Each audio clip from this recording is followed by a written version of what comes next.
Asrock!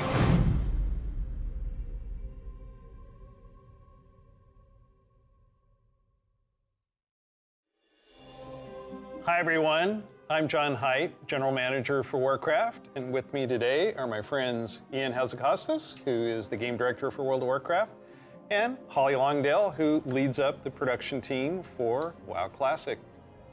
I really appreciate you tuning in. I know we're really excited to be able to give you updates on what's happening in World of Warcraft. But first, I want to thank our community for all the feedback you've given us this year, and especially our Community Council. You've helped shape and influence the updates that we've done recently and what you're going to see in the upcoming year. I mean, really, for Shadowlands in particular, the story of the last 9 months or so of this expansion is all about the community, and it's shaped by what we've been hearing from them, and us realizing as a team that we just collectively needed to do a better job of making sure the community felt heard, and so that led us to the changes we made in 9.1.5, but also really re-examining some of the assumptions and foundations of World of Warcraft about things like character investment and mains versus alts, or how catch-up should work, or the appropriate role of friction in our systems. And I think 9.1.5 represented a step in the direction of letting players have more freedom to play World of Warcraft the way they want to play it. And we really built our Eternity's End content update from the ground up around those principles. What are some of the things that the community said that influenced your decisions for Eternity's End? Things like the method and pacing of acquisition of the Covenant Legendary item, tons of tuning, and I think every step of the way, we were listening to make sure that we were carrying forward those lessons learned in the course of 9.1.5 into Eternity's End and beyond. So WoW Classic came about because of the community. Yeah, they continue to help guide and support us as Classic evolves. World of Warcraft has always been about the world and the players that inhabit it, and we are in a lot of ways curators and caretakers of that journey and of that experience. And so once this Classic community formed and grew, we had to listen to them. It's this tide of listening to the community and paying attention to what is a good experience for our players now.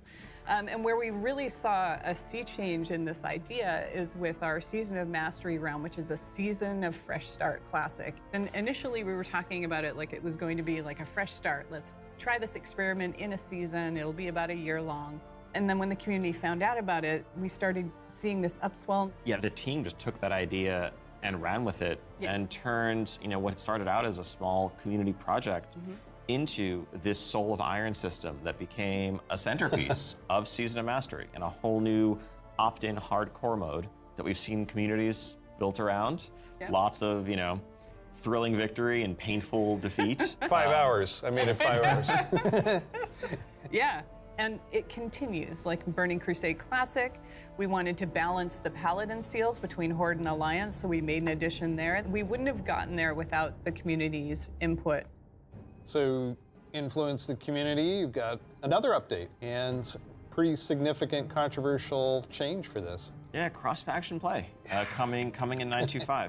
Which is on a public test ROM now as a big centerpiece. Cross-faction. Yep. You're breaking with a 17-year tradition. Yeah, it's something. It was not an easily made decision by any means, and I think this is another one of those areas where really we try to take to heart community feedback and requests and ask ourselves as a team whether there's a way to accommodate such an earnestly held desire and still feel like we're being true to the roots of the game. I think players desire to play with their friends who might prefer a different faction, or to play with the faction that they more closely identify with, even though their raid group is elsewhere. It's really important for me. I play a lot of alts, and I love absorbing the story for each race, and having that ability to play with all of my friends across factions is fantastic. At the end of the day, the battle cry is for the Horde. It's not against the Alliance. It's not death to the Alliance. It's about pride in one's faction, and I think there's a way to preserve that and even strengthen that while giving players the ability to make the same choice we've seen the greatest heroes make time and time again. I can't wait to do this. I'm seeing a lot of my friends that I never knew had a max level character in the other faction suddenly come out of the woodwork. And then, with these cross-faction groups, many of them are going to be diving into something new that we're doing to kind of cap off Shadowlands, a Season 4. Kind of a remix, a bit of a greatest hits, revisiting all of our raid zones across the expansion, bringing in some familiar older favorites into the Mythic Plus rotation, And we recognize this is kind of a closing chapter, a little bit of a send-off to Shadowlands. As everyone gets ready for what happens next and what will come next, want to give a fun new challenge for everyone to sink their teeth into. Really cool stuff for modern WoW players. I'm super excited about the gear upgrades that you're going to give me and the chance to go back and play some of those awesome raids. There's a lot to explore. Very exciting. For our next adventure in World of Warcraft, we're going to go back to Azeroth. We're going to a space with high fantasy. I mean, our fans of Azeroth for a long time. This has been kind of the foundation of much of the lore of WoW. So without further ado, let's watch the cinematic.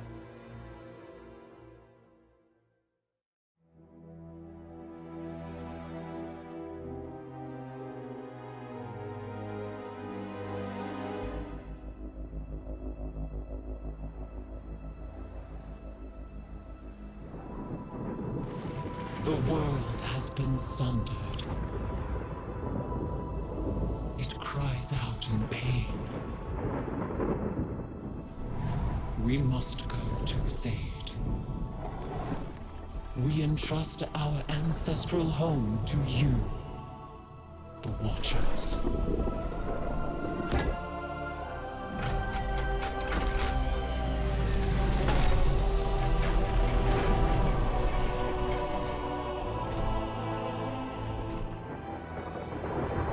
Let the land slumber, hidden even from our own eyes.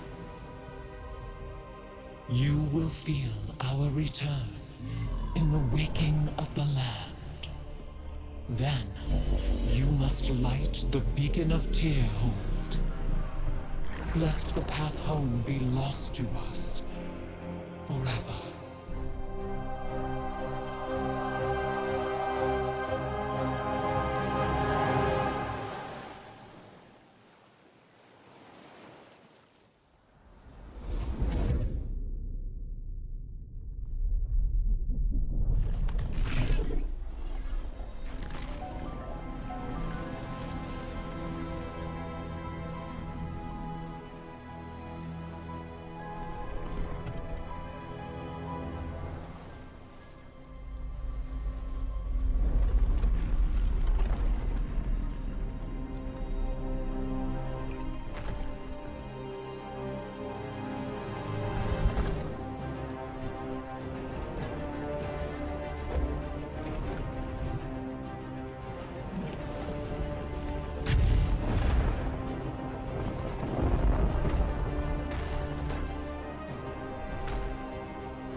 healing. But her fate is yet uncertain.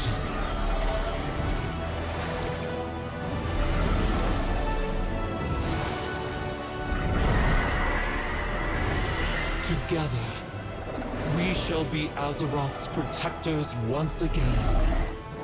Here, the new age of dragons shall begin.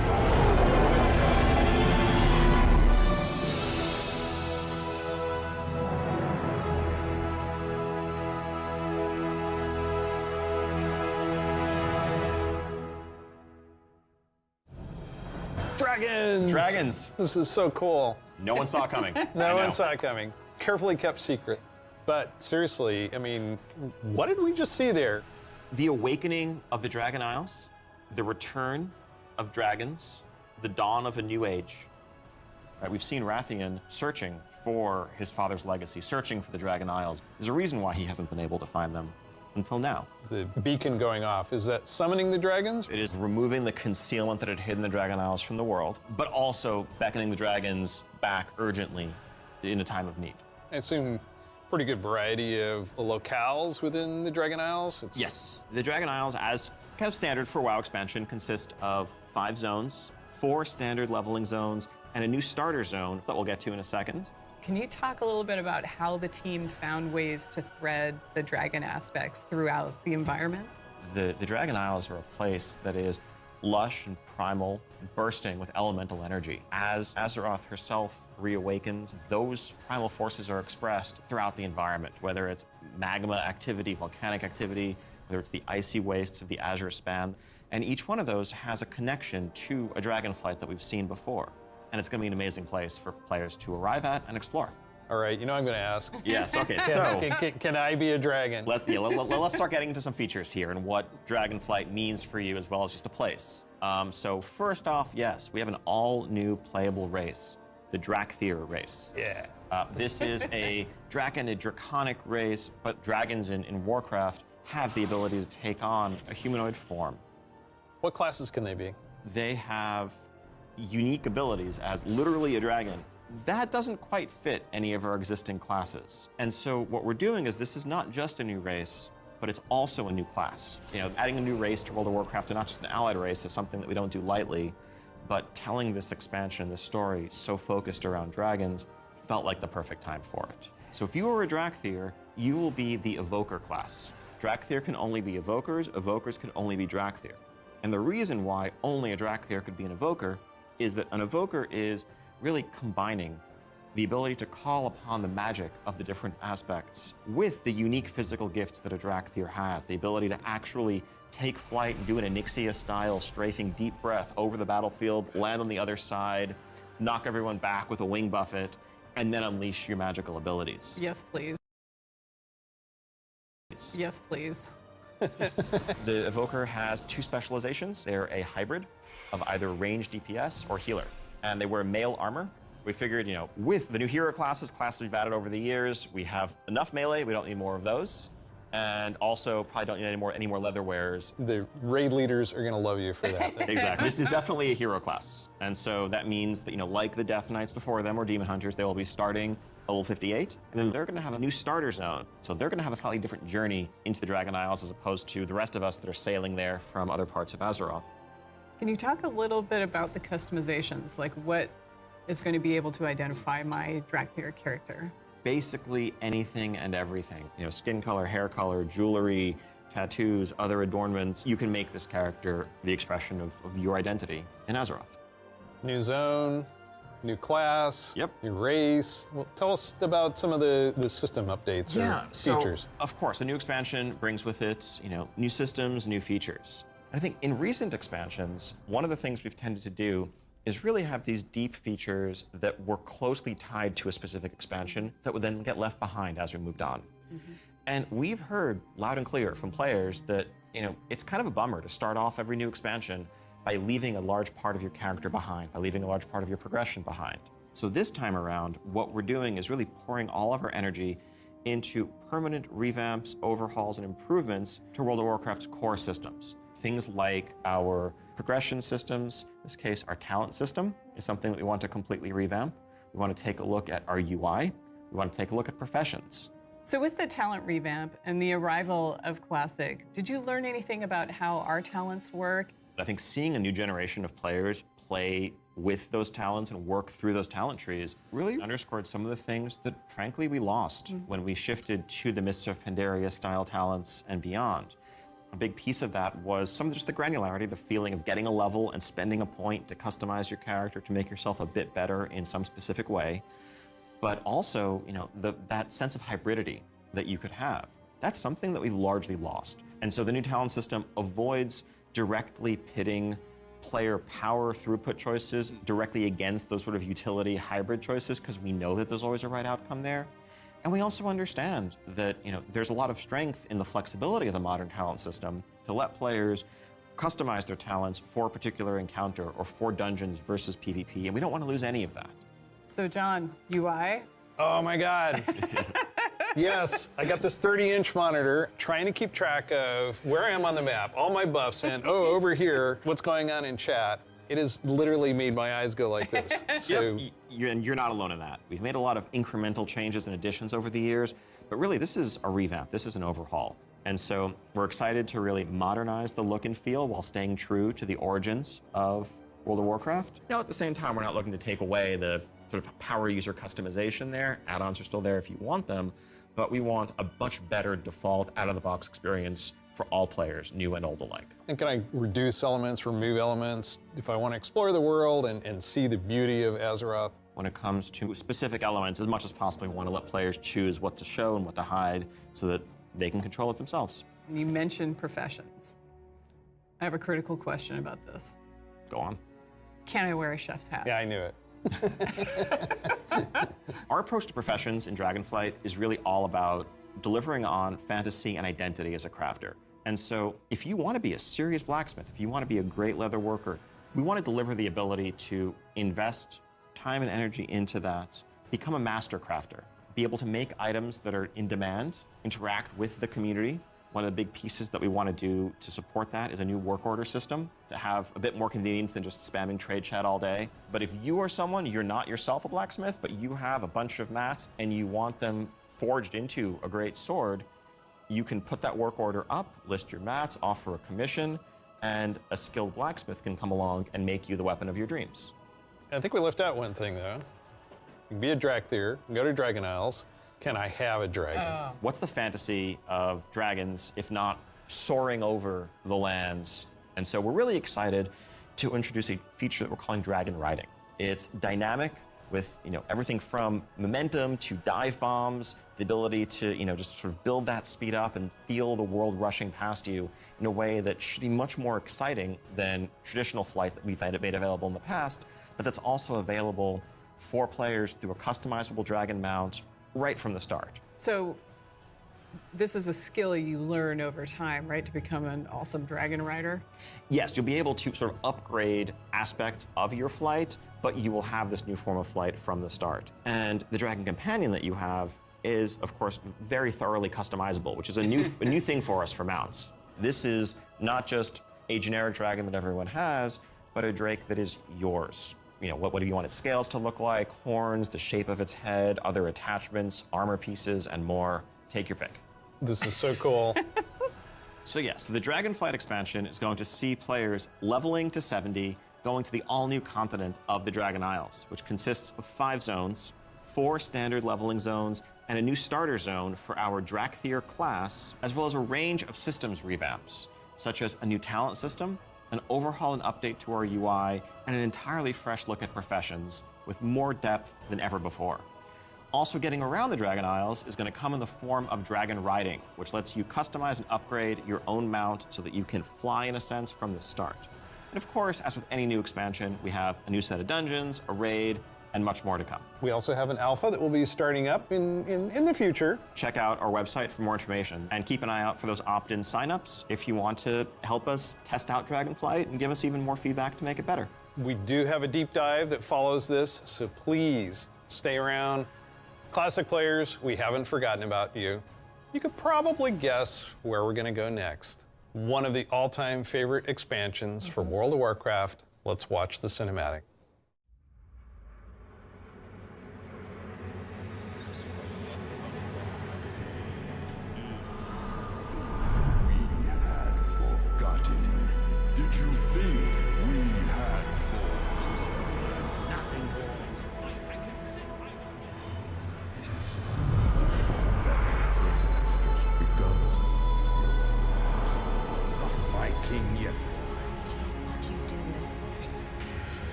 My son, the day you were born, the very forests of Ohn'ahran whispered the name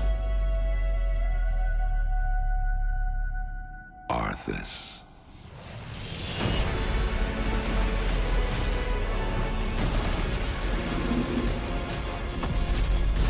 When my days have come to an end, you shall be king.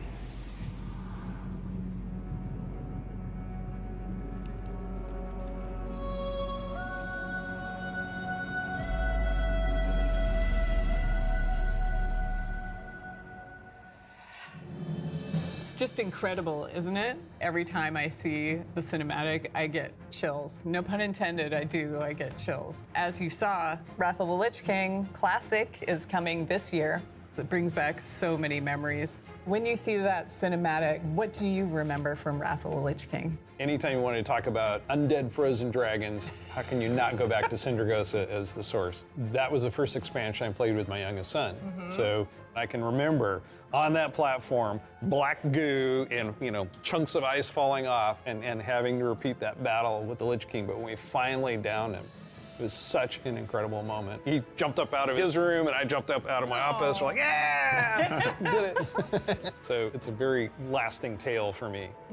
So as you know, with this expansion, you will, in pre-patch, be able to play the Death Knight. They will start at level 55. You don't have to have a high-level character to make a Death Knight, so everyone will be able to make one. We're excited to give players some time before Wrath officially launches to get geared up and ready to jump into Northrend with everybody else. And there are so many zones and areas to explore in Northrend, and I want us to talk about some of our favorites. So for me, Grizzly Hills has a very special place in my heart. The music was some of the best I've experienced in World of Warcraft. I still make my way all the way up to Storm Peaks to try and find the time-lost Protodrake and have yet to get it. I've got to say Dragonflight. The wide open nature of the zone, Wormrest Temple in the center of it, it's an unforgettable expansion as both a developer and a player and kind of making that transition from one to the other. Now let's talk about some changes. So one thing we looked at is Dungeon Finder, and it feels like how we envision Classic, Dungeon Finder is not a good fit for our community. That was kind of the first step that may have eroded some of that social fabric. Now, as people have gone through the experience of going back to vanilla, rebuilding those groups, relying on each other, not wanting necessarily a random participant just to show up and then leave. Yep. Yeah, that makes total sense. But today, you can do that in Shadowlands. You'll be able to do that in Dragonflight. It's a self-selected group of people who specifically want that different experience. Yes. Let's make sure that's what we continue to give them. That leads right into arena teams in Burning Crusade Classic. So we listened to the community and we removed that because individual rating is preferable and a better experience for them than arena teams. Also, with Wrath of the Lich King, Barbershop, which allows you to customize your character. We're going to be adding a few more options that were not existing when Wrath launched, but also there's another side of this where we are not going to charge a real money fee. It was a paid character customization fee, right? Yeah. It seems the right thing to do that just be available in-game for gold and we add more options to it, right? It's sort of like spell batching in a sense. There's a lot of technical advancements and it's not about the philosophy of what makes Classic classic and what brings people together. It's just what's the better experience, and let's not artificially restrict something that we can provide a better version of just for the sake of nostalgia. And we're happy to say this is one of those cases. So Wrath, the level cap's being increased to level 80, so we'll be introducing a level 70 boost so that players who want to get in with their friends or just explore Northrend right away will be able to do that. You can't apply it to a Death Knight, but you will be able to use it otherwise. And of course, we have Inscription, a whole new profession, so we're really excited about that. Yeah, and as we continue this road to Wrath, we're going to be looking to getting a lot more feedback on beta, and we'll make changes as we need to. Such an exciting time to be playing World of Warcraft. We have the return of the Wrath of the Lich King for Classic fans and taking us somewhere new with Dragonflight. We're so excited to be able to bring these adventures to you. Don't forget, there's a deep dive on Dragonflight where you're going to get a lot more information. Thank you so much for spending this time with us, and we'll see you in Azeroth. And we'll see you in Northrend. And in the Dragon Isles.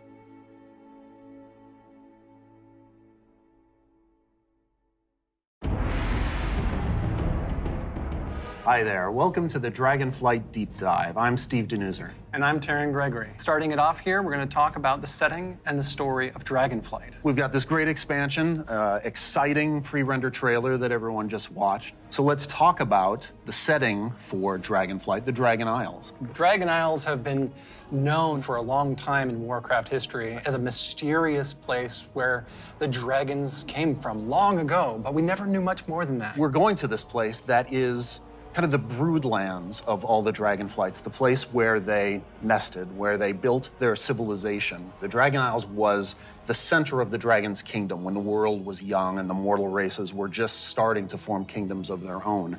But when the Legion invaded for that War of the Ancients, that sundering that resulted from the explosion of the Well of Eternity, broke the world. Literal sundering of the continents of Azeroth. And because of the breaking of the world, that magic kind of drained away and the land went dormant. So they had to leave the Dragon Isles behind. And as we saw in the pre-render, they left behind some Titan Watchers to look over the land. And when someday they hoped that elemental energy would resurge once again and draw the dragons home, reestablish their kingdom. And that's when the message goes out to the flights and they feel it in their bones. Now it's the time for the sky to light up with the colors of the aspects once again, and for Alex Straza and the others to come home. But the land has changed a lot in all these thousands of years they've been away, and some very old threats have awakened as well.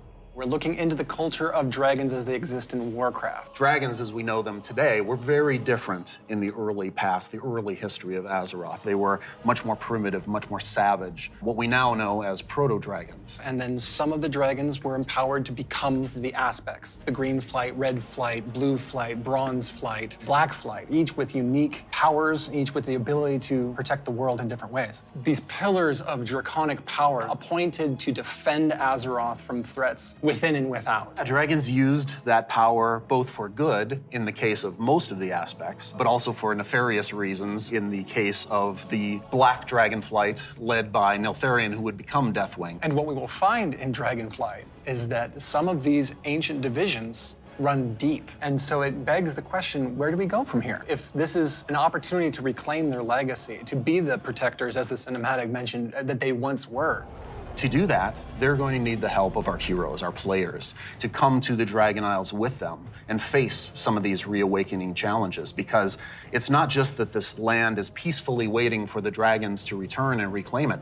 There's those old enemies that have awakened as well. Yeah. One of those being a race of kind of elemental half-giants, the Jarradin. The Dragon Isles isn't just populated by dragons or just by the Jarradin. There's also many other occupants here in the Dragon Isles that have been here either just recently or for a while, including a fan favorite coming back, the Tuskar. That's going to be awesome. We've got other cultures there as well in the Dragon Isles. We're going to find out about a civilization of centaurs that predates the ones that arose on Kalimdor much later.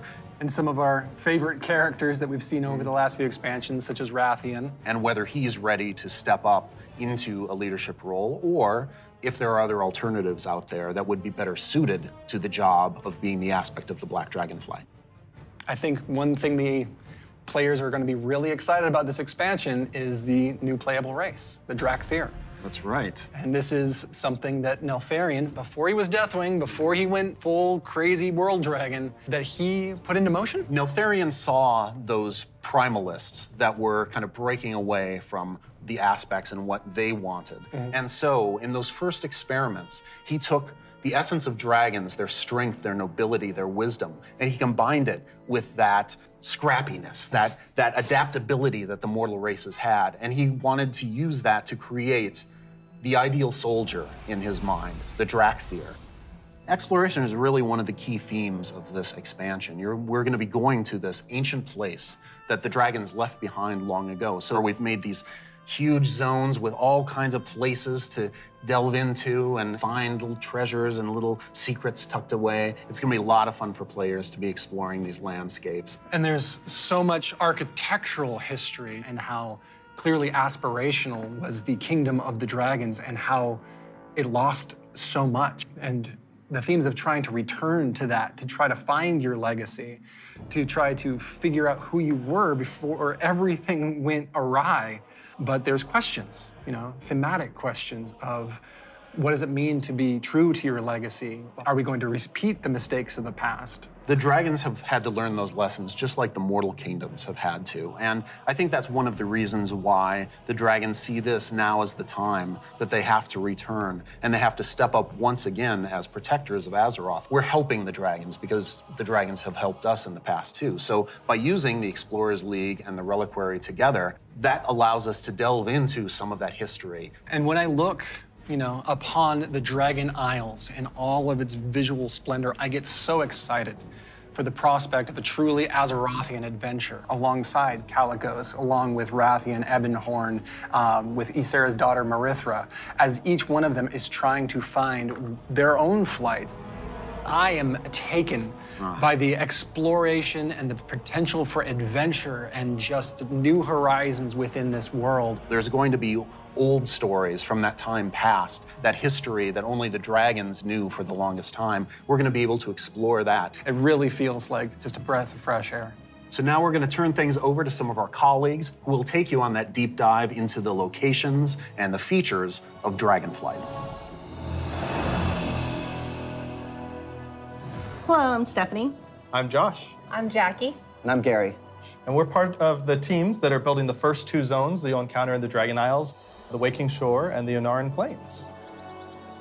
The very first zone in Dragonflight you're going to come to is the Waking Shores. It's wild, untamed land. It's waking up around you too, and the elements are just going crazy. The art team again has hit it out of the park. You'll see like a lava mountain flowing in through the beach, giant proto-dragons swooping down, gobbling up members of your expedition. We have such rife opportunities to show elementals rising up because of the crazy magic that's flying around. The one of the things I love is just how you get to the Dragon Isles, right? So you're gonna get on your boat in Stormwind or Orgrimmar, and the first thing you do is sail between like the dragon ruin architectures. The boats come right alongside each other. You can jump from one boat to the other and just start causing havoc on the other faction's boat. For those who love PvP, this is a great opportunity for war mode. It's free for all out there. It's gonna be great. But it's okay. There's an innkeeper on the beach, so that if you're in that situation and you don't want to be in war mode anymore, you can just hop out right there. The Reliquary and the Explorers League are working together. The Horde and Alliance are sending an expedition together. It's not the military, it's not the soldiers. This is the scientists, the settlers, exploring this new land. So it's a lot more optimistic tone. One of my favorite things about the Waking Shores is the Red Dragonflight, led by Queen Alexstrasza, the Lifebinder. They have the mandate of nurturing and protecting all life, which means Horde and Alliance, Gorloks, trolls, everybody. So they take that duty seriously. When the Horde and the Alliance come to the Waking Shores, they want to be there to help guide the people through the new land and welcome them. But they're not the only one in the Waking Shores. We have the ancestral home of the Black Dragonflight there too, which has fallen on tough times since Deathwing's descent. And so Rathian's coming over to the Isles with us, and he's gonna try and come to terms with the state of the Dragonflight, which is a few loyal Draconids and Dragon Spawn trying to hold their ground. What can the future of the Dragonflight be if it's just Rathian? Because it's not just the dragons that are coming back to the Dragon Isles, but also their longtime rival, the Jarden. I love the Jardins so much. They're half giants that wield the power of magma, and when the Waking Shores and the Dragon Isles went to slumber, they also slumbered. They're back now, and they are ready to raise chaos. Yeah, they're massive. They're riding giant lava mammoths, parading around, just stomping on your face. And they were the enemies of the Dragonfly for so long. They fought against the Red Dragonflight, hunted dragons down, and they're really taking this opportunity to rise up. As the Red Dragonflight have the mandate of nurturing life, they don't want to just stomp out the Jarden completely, but they want to make sure that they don't have the power to affect those around them negatively, to make sure they don't go on a rampage and destroy the ecosystem that has been created here. And so those are awesome things in the Waking Shore, but Steph, there really is only one right answer for the best thing in Waking Shores, right? What? This is true. Ducks. We finally have those webbed feet hooligans in our game. We cracked the technology. They We can got them figure in. it out. They Yep. can fly. You should be proud. Thank you. It's gonna be awesome. The Ohn'ahran Plains come right after the Waking Shores. It's so breathtaking at first glance. The Ohn'ahran Plains are big, wide open plains. And the player is going to be constricted a little bit, and then you see this big contrast of a zone. We don't always get that opportunity, that cinematic moment where the player can have a framed view when they see this area. Come out and you got that postcard shot I love of the that. plains. and then you see this giant fire proto-dragon breathing fire, and a herd of centaur like harpoon down the proto-dragon and crash into the ground. And the first thing you get to do is go help them kill the proto-dragon. Like, how cool is that? Who is Ohn'ahran? Ohn'ahran is the wild god of the wind. And she's appeared before as like this big spirit eagle. She's the one who guided the centaur to the Dragon Isles many, many years ago. She blessed them, took their caravan across, and then showed them the plains. How fun at the beginning of this expansion was exploring the culture of the centaur. The centaur are these mighty, awesome hunters that back when they first came to the Dragon Isles, they fought the green dragons all day long. Eventually they realized that we're strong, you're strong, maybe we should stop decimating each other's people. We'll make peace, we'll make an agreement. You guys hang out in the groves and the centaur will hang out in the plains. But now, the dragons have been gone for 10,000 years. And the centaur have come so far since then. And they've been here, and they've been existing and developing their culture. They all came over as one clan led by the mighty Maruk and Tira, and they founded a new life here. So if you want to get across, you have to follow their rules and their traditions. You have to earn their trust. You are the first outsiders to come in generations upon generations. The centaur might rule the open plains, but the green dragons make their home in the groves. And those groves are absolutely gorgeous. And how great a job it is that we have where I can take all of this beautiful artwork and build these beautiful fantasy groves, high fantasy. We want to do lots of things with an open plain, and we want to be creative with that. But we're restraining ourselves by letting the zone sing, letting the horizon tell the story. We certainly couldn't have done that in the vanilla WoW. No, definitely not. The zones are so big and you can see so far, especially in Ohn'ahran Plains. So we talked to the engineers and we actually increased that distance. It spurs you on to want to adventure and look through the zone and explore everything. The interesting thing for me is we have all these conflicts with the dragonflights. There's missing dragons, there's battles, there's so much crazy stuff happening, but that's not really all we're doing. There's so much extra fun activities for people to do. And the greatest thing is that you need to figure out exactly what's going on and help solve all the problems that are just sprouting up everywhere. We're just really excited to tell a story that's grounded in Azeroth and exploration. There's so much more to talk about. But now, we're gonna have some folks talking about the next two zones that players are gonna experience in the Dragon Isles.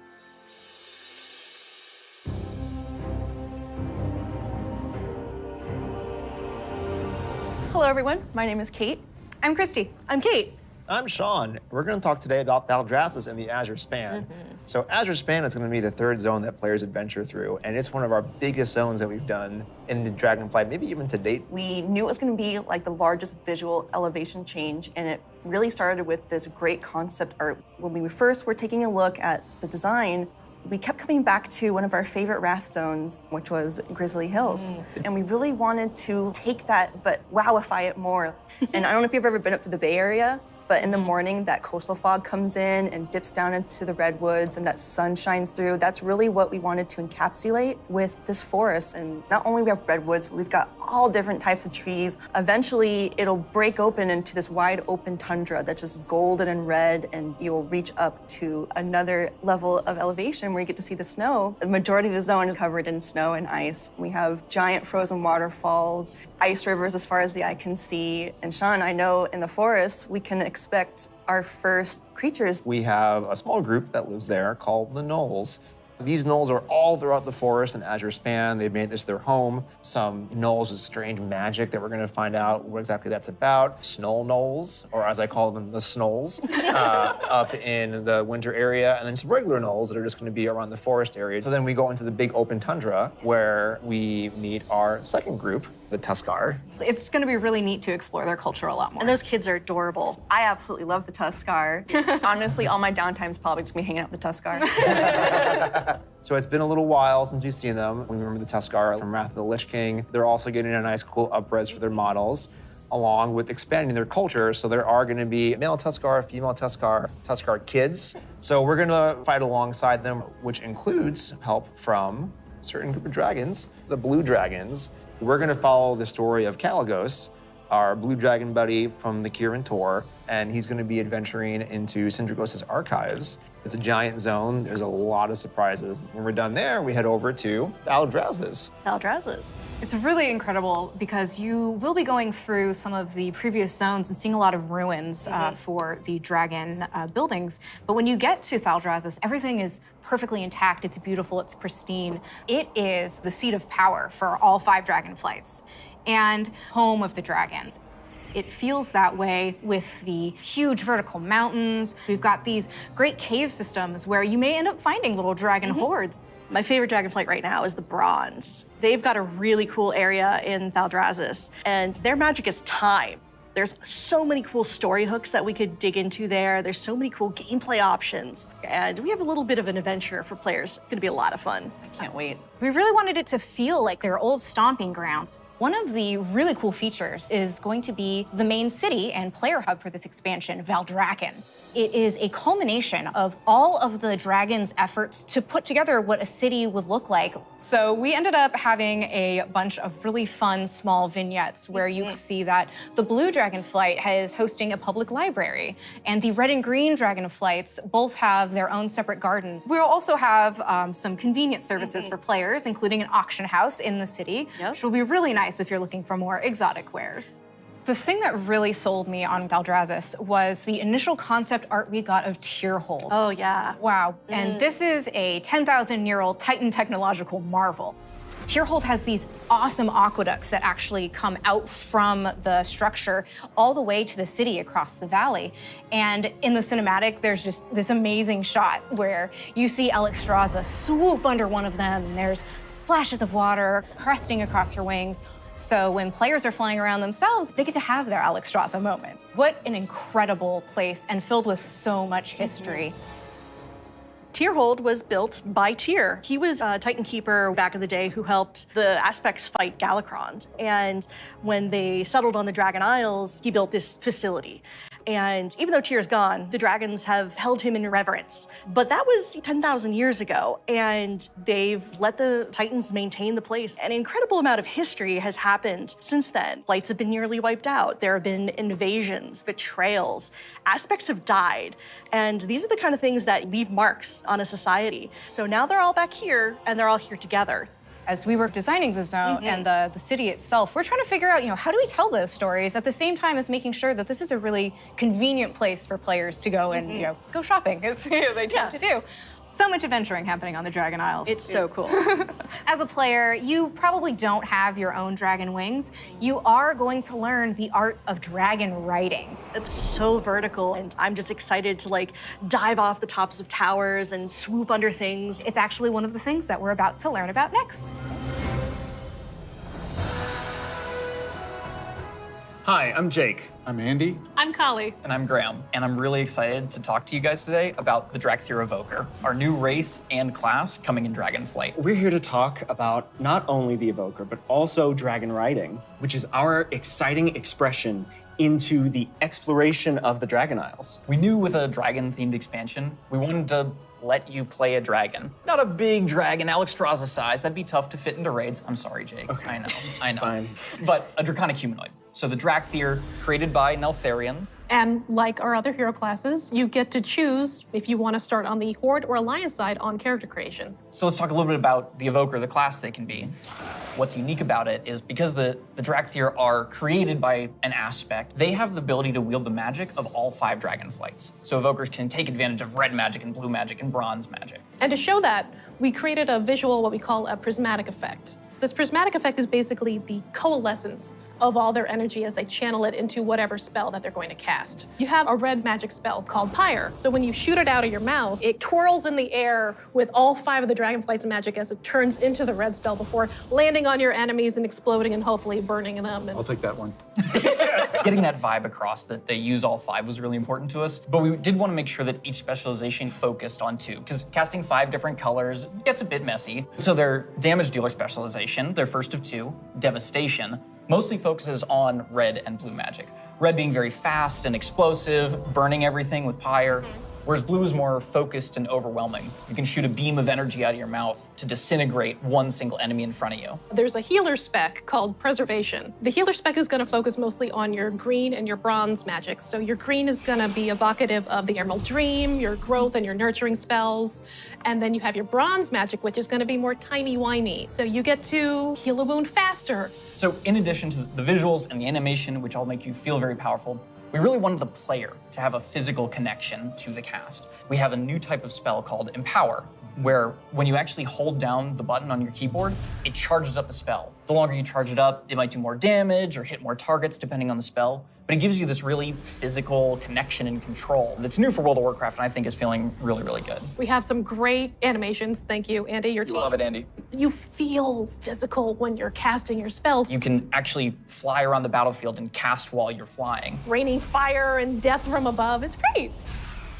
In addition to the gameplay, though, another part of feeling draconic is looking like a dragon. Well, we talk about dragons breathing fire, but you know what's actually fire? What's actually These fire? customizations. Oh my goodness. But no, they're really, really They're cool. awesome. Because you have both your draconic form and your humanoid form. And the customization options for both of them are amazing. They're very good. What about color? Just tell me you tell can us about change the the color.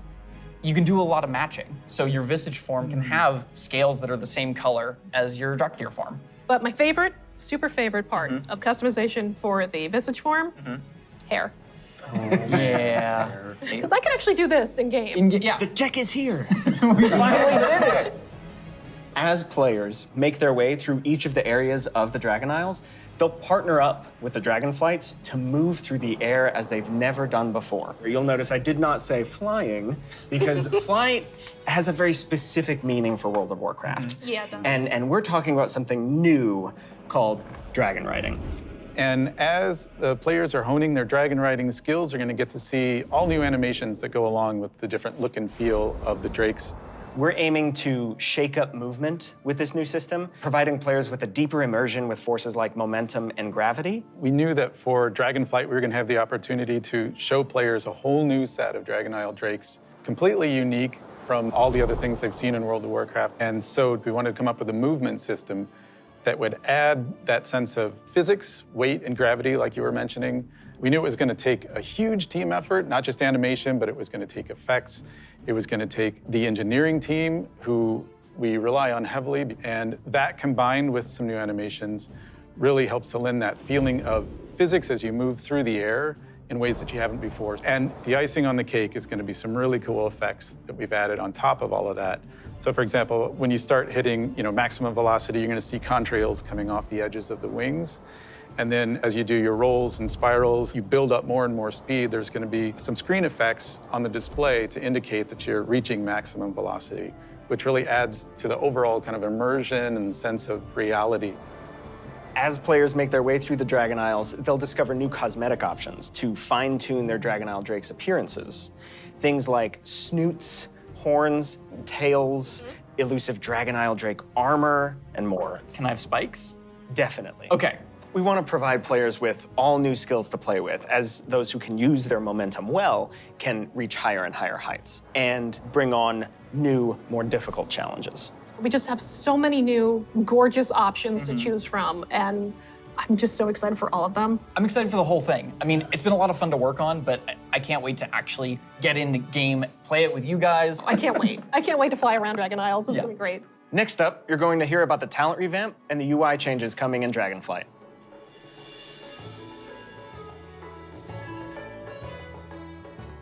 Hello, my name is Brian. I'm Crash. I'm Jay. And I'm Laura. We are very excited to share we are finally revamping the WoW HUD UI. And it is also time for a major revamp to talents and specializations. I have a big question for the group. How long do you think it took for us to finally revamp the WoW HUD? My guess is like 15 years. Close, 18 years. 18 years. 18 years. Wow. You know, technology has changed a lot since we made the UI back in 2004. Now you have like bigger monitors, and we have better dev tools to work with, so it makes sense to have the revamp right now. Also, if you look at the game today, the art evolved beautifully over the years, and if you look at the HUD looks like it got frozen time.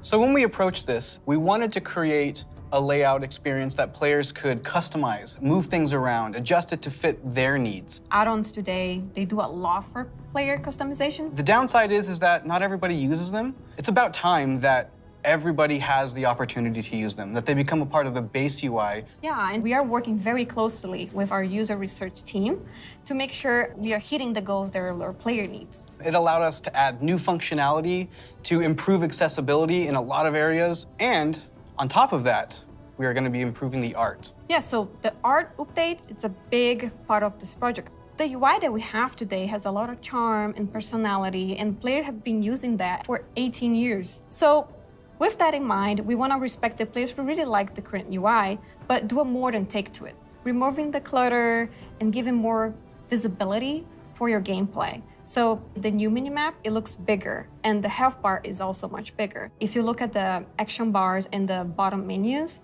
they have less head frames, and you can really open up your gameplay, so you don't have a lot of your UI in front of you. And of course, we want to find iconic pieces from the current HUD, but we want to bring it back in a nice way. So we for sure updating the Griffins. They look so nice now. And the Horde, don't worry, we got you. We're going to have your version as well. So let's talk about the edit mode. We are putting a mode in that will let players move various HUD elements around on the screen. So I'm able to move the mini-map, say, from the right corner all the way over to the left corner. Or if I want to bring my action bars from the bottom and kind of put them more in the center by my character, those are all things that I'll be able to do? Absolutely. And each of those different components will have various sets of options that you'll be able to work with. They'll be able to save it, edit it, copy it, name it. Also, it'll remember which spec you're in. So if you're someone who jumps around a lot, as you switch, it will switch to whatever HUD layout you have for that spec. This is an ongoing project. We're going to keep working on it. So we really want to hear back from you. A project that we're all excited about, that we've been collaborating a lot on, is something that's pretty UI intensive, and that's the talent system. It hadn't changed in a long time, like you said before, and we really started with, how can we have players have more choice over what their character has? As you level up, we give you a new spell or a new ability, something that kind of makes you stronger, but it's determined by the designers. We decide the order. Yeah, we started looking for a system that would give players a much wider set of options. And after looking at all those things, what we really returned back to was the idea of trees. But it's actually two trees. We have a class tree that offer different class utility, and then we have a spec tree that is focused on performing your role, whether that's damage, tank, or healing. Can I just jump in and say that I personally am super excited about having trees come back. There's a big nostalgia hit for me. As we said, we have these two trees because we feel like picking a specialization is a really important part of your World of Warcraft character now. And so we want to make sure that when you choose that, it kind of affects the tree in some way. Yeah, as soon as you open your talent tree, you'll see something new. The class side will have some abilities filled out for free, just kind of starting you off in that spec you've chosen, but then you'll have your first point to spend in the class tree, which could be something related to that spec or role, or it could be something from elsewhere in the class. There's a lot of things that we can do here, and part of that is encouraging players to perhaps make combinations that they've never really been able to see in the game before. This is an opportunity to put a lot more art and fantasy in the actual talent UI itself. You have seen that a lot through most recent expansions, but not at the base UI. We want you to be able to tinker with it. You know, we want you to be able to make a lot of changes at a lot of times and not necessarily have to commit. The power really is coming back to the player. It's not something we want people to feel locked into, and so one of the things that we'll be preserving is the ability to change these talents at the same kind of frequency that you do now. Yeah, the old school players, when you see trees this time, just think, yeah, I'll go from my raid night to my arena match and figure out what I think is the best for both of those. And that's a process we want to make really fluid. So we're building a save load feature that lets you create your build, name it, save it, and then load it up very quickly and freely. Talents were really about the breadth of options. We've made all these different cool things over the years, but when are they at their coolest? It's when players can hold the building blocks of what can make up their class, their spec, and put them together in a way that works for them. So these are really cool features that we've been working long and hard on, and we're very excited about them. And it's just an early preview of the things we've been doing. We can't wait to see the reaction that you have to them, and please reach out to us and let us know your thoughts on them. And next up, we're going to talk about professions in Dragonflight.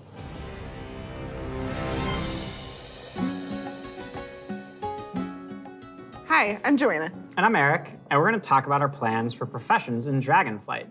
Professions have been a staple of World of Warcraft forever, and they've seen lots of really cool incremental updates over their life. But for Dragonflight, we want to do something a bit different. We really want to rethink professions and figure out how to make them part of your identity as a player, if that's what you want. We really want to make sure that professions feel fun and relevant across all levels of gameplay. That brings us to our first update, something that we're calling crafting orders.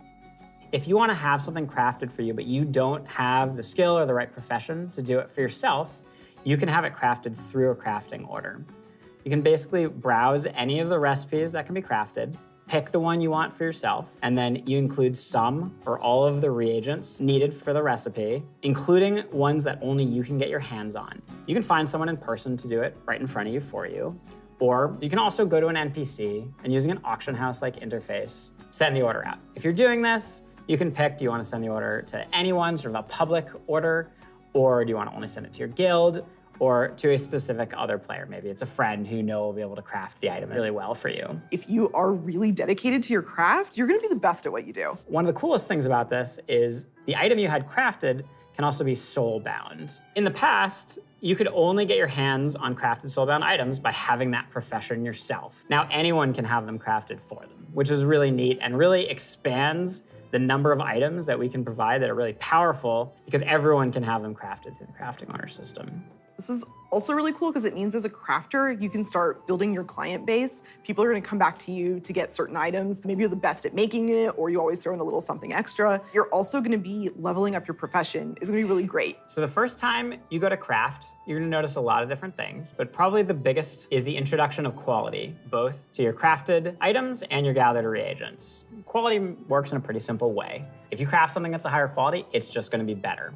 For a piece of gear, that probably means a higher item level. If it's, for instance, a potion, that might mean a more powerful effect at a higher quality.